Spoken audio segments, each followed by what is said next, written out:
Веќе се, како што кажа, тројца потврдени случаи со туларемија од Скопскиот регион, еден е од населбата Чаир, двајца се од Арачиново. За новите случаи на туларемија и за епидемијата во Каратманово разговараме со доктор Јованка Костовска од Министерството за здравство. Доктор Костовска, 3 нови случаи, кога се потврдени, дали се од инфективната клиника, каква е состојбата со туларемијата?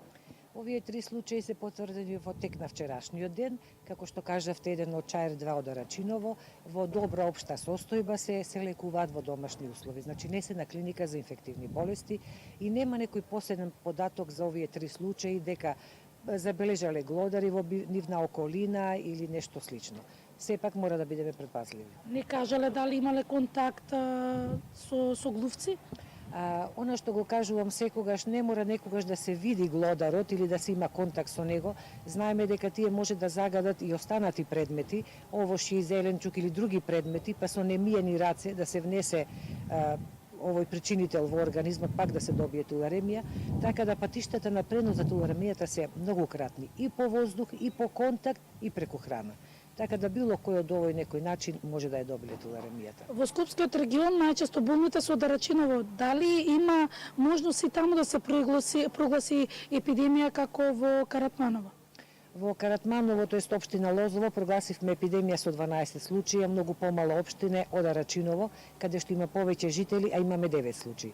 Тие следиме состојбата. Битно е дека овие последни 2 случаи од Арачиново не се во исто време јавени. Јавени се пред 5 до 6 недели, па други од сега пред 3 недели, нема некоја поврзаност, меѓутоа ако бројот се зголемува континуирано и понатака, ќе се прогласи таму епидемија. Меѓутоа нонсто повторувам, и да се прогласи епидемија и не е нешто посебно значење, колку што е битно да се превземат сите препорачани мерки и од страна на локалната самоуправа, да се обезбеди безбедна вода за пиење во сите овие места, да се изврши дератизација на секаде, а населението да ги почитува мерките на предпазливост, миење на раце, миење овошје, зеленчук и внимание со водата за пиење. Само што едно прашање, каква е состојбата во Каратманово? Таму веќе е прогласена, дали се уште се врши онаа дератизација што беше, како се работува населението? Постојано се екипите на Центарот за јавно здравје Велес во Каратманово, водата е забранета и не се пие, значи или да се преврива или флаширана вода да се пие, веќе е извршена дератизација на секаде низ Каратманово и извршена едукација на населението и поделени флаери. Постојано се следи состојбата да не има случајно нови сомнителни случаи, за сега нема луѓе со симптоми слични на туларемија од овој крај кои што се пожалиле. Ви благодарам на гостувањето.